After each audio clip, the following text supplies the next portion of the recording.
नमस्कार, मैं पंकज आप सभी का स्वागत करता हूं। चलिए इस वीडियो में आपको बताते हैं कॉरपोरेट बैंकिंग यदि है बैंक ऑफ महाराष्ट्र का, तो उसमें किस प्रकार से आप एनएफटी या फिर आरटीजीएस किस प्रकार से कर सकते हैं, ये कंप्लीट प्रोसेस आपको बताते हैं।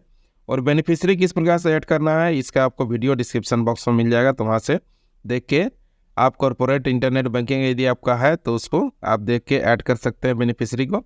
तो चलिए इस वीडियो में आपको बताते हैं किस प्रकार से आप एनईएफटी या फिर आरटीजीएस किस प्रकार से कर सकते हैं। जो आपका रजिस्टर्ड बेनिफिशियरी है उसको किस प्रकार से आप पैसा भेज सकते हैं। तो पैसा भेजने के लिए इस ऐप को आपको ओपन कर लेना है, महासिक्योर ऐप को देख सकते हैं। तो महासिक्योर ऐप को अगर यदि आप रजिस्टर नहीं किए हुए तो इसका यूज़र आईडी और पासवर्ड आपको बैंक से मिल जाएगा। आपका ईमेल आईडी जो रजिस्टर्ड ईमेल आईडी है उसमें आपको मिल जाएगा। तो वहाँ से आपको सबसे पहले यूज़र आईडी पासवर्ड से इस ऐप को आपको लॉगिन कर लेना है, महासिक्योर ऐप देख सकते हैं। तो उसके बाद जो है आपको इंटरनेट बैंकिंग में जाना है। उसके बाद जो आपका यूज़र आईडी और पासवर्ड है, तो इसमें आपको दो यूज़र आईडी पासवर्ड जो है आपको इसमें मिलता है। दो यूज़र आईडी मिलता है, एक कॉर्पोरेट बैंकिंग का और एक आपको यूज़र आईडी मिलता है। तो ये दोनों आईडी यहाँ पर देखिए डालने का ऑप्शन आपको मिल जाता है। उसके बाद पासवर्ड जो आपको मिलता है वो पासवर्ड आप यहाँ पर डाल सकते हैं। उसके बाद कैप्चा कोड है, तो ये सारा डिटेल्स आपको फिल कर लेना है। सबसे पहले लॉगिन में टैप करने के बाद आपका देखिए ये जो है ये लॉगिन हो जाएगा। देखिए इस प्रकार से डैशबोर्ड में आपका यहाँ पर आ जाएगा। तो अब देखिए किसी को अगर यदि पैसा आपको भेजना है तो देखिए जो है सबसे शुरू में आपका होम का एक आइकॉन रहता है, उसके बाद माय अकाउंट, उसके बाद पेमेंट एंड ट्रांसफ़र का ऑप्शन आपको यहाँ पर मिल जाता है।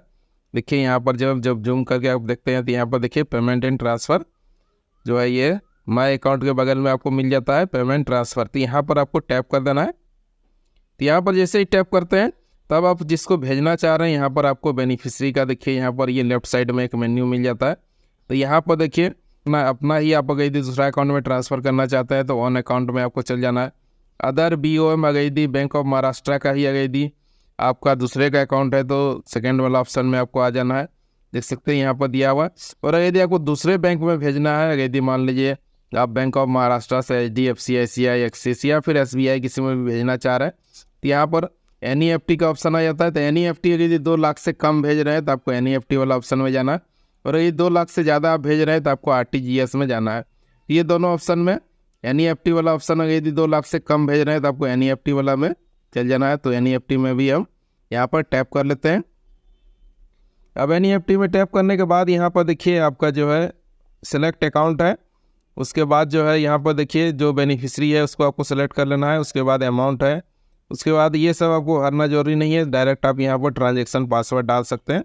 देखिए यहाँ पर जो है आपको मिल जाता है।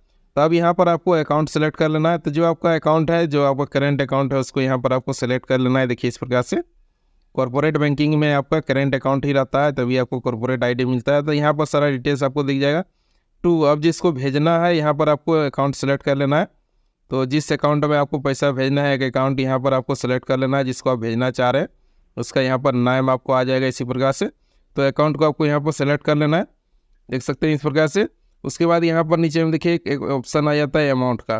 तब जितना आपको भेजना है अमाउंट को यहाँ पर आपको डाल देना है। इस प्रकार से देखिए अमाउंट को यहाँ पर आपको डाल देना है। देखिए इस प्रकार से अमाउंट डालने के बाद यहाँ पर देखिए ये सब आपको जरूरी नहीं है, रिमार्क्स भी आपको भरना जरूरी नहीं है, बेनिफिशियरी LEI कोड ये भी जरूरी नहीं है। अब नीचे में देखिए ट्रांजेक्शन पासवर्ड का ऑप्शन आ जाता है। तो यहाँ ट्रांजेक्शन पासवर्ड में आपका जो ट्रांजेक्शन पासवर्ड है उसको आपको यहाँ पर इंटर कर देना है। तो यहाँ ट्रांजेक्शन पासवर्ड डालने के बाद देखिए यहाँ पर सबमिट का ऑप्शन आ जाता है। तो सबमिट में आपको यहाँ पर टैप कर देना है।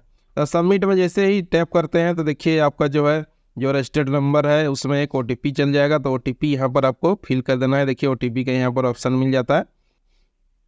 OTP डालने के बाद यहाँ पर देखिए सबमिट का ऑप्शन आ जाता है। तो सबमिट में आपको यहाँ पर टैप कर देना है। तो सबमिट में जैसे ही टैप करते हैं तो आपका जो है इसमें 2 यूज़र रहता है, एक आपका मेकर रहता है। जैसे कि अभी आप अगर यदि बना रहे हैं इसको तो आप मेकर हो गए। अब जो है चेकर चेक करके आपका ये अप्रूव कर देगा। तो अब आपको दूसरा जो यूज़र आईडी है, जो दूसरा कॉर्पोरेट बैंकिंग में मिनिमम 2 आपका यूज़र रहता है, तो जो दूसरा यूज़र है उससे जाके इसको आपको अप्रूव करना है। तो चलिए दूसरा यूज़र का लॉगिन करके आपको बताते हैं किस प्रकार से उसको अप्रूव करना है। अब आपको दूसरा यूज़र जो है उसका मोबाइल में आपको लॉगिन कर लेना है इस ऐप को। देखिए ये वाला ऐप को आपको लॉगिन कर लेना है।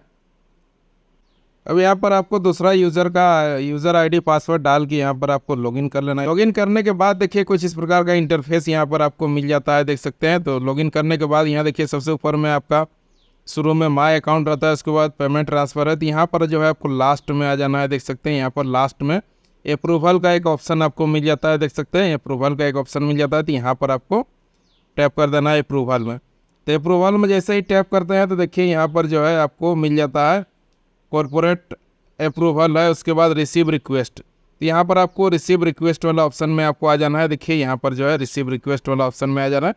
उसके बाद यहाँ पर आपका जितना भी बना हुआ है, देखिए आपका जो है पेमेंट ट्रांसफ़र के लिए जो भी आप बनाए हैं यहाँ पर आपको दिख जाएगा, देख सकते हैं NEFT RTGS जो भी बनाए हैं वो यहाँ पर आपका दिख जाएगा। तो यहाँ पर जो है आपको देखिए यहाँ पर आपको ये वाला ऑप्शन में आ जाना है, रिसीव रिक्वेस्ट में आ जाना है आपको। यहाँ पर देखिए एक ऑप्शन मिल जाता है रिसीव रिक्वेस्ट में, तो यहाँ पर आपको टैप करना है। तब यहाँ पर देखिए एक जो है हम जो NEFT बनाए थे वो यहाँ पर आ चुका है। तो यहाँ पर आपको इसको टैप कर देना है। टैप करने के बाद यहाँ पर रिमार्क्स में अगर यदि कुछ लिखना चाहते हैं तो आप लिख सकते हैं, या फिर अगर यदि नहीं लिखना चाहते हैं तो कोई बात नहीं है, उसको छोड़ देना है। उसके बाद यहाँ पर देखिए ट्रांजैक्शन पासवर्ड है, तो यहाँ पर अब आपको ट्रांजैक्शन पासवर्ड जो है उसको आपको इंटर कर देना है। ट्रांजैक्शन पासवर्ड डालने के बाद आपको अप्रूवल में यहाँ पर टैप कर देना है। तो इसमें जैसे ही टैप करते हैं तो आपका जो ट्रांजैक्शन है वो सक्सेसफुली देखिए इस प्रकार से ये ट्रांजैक्शन हो जाएगा और आपको UTR नंबर भी मिल जाएगा। देखिए यहाँ पर जो है आपको UTR नंबर इस प्रकार से आपको मिल जाएगा।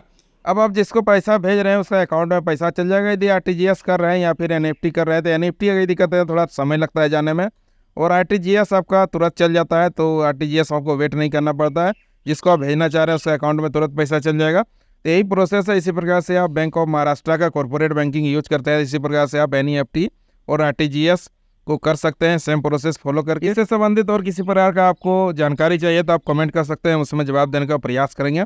वीडियो देखने के लिए धन्यवाद, और इसी प्रकार वीडियो देखने के लिए इस चैनल को सब्सक्राइब भी कर लें। धन्यवाद।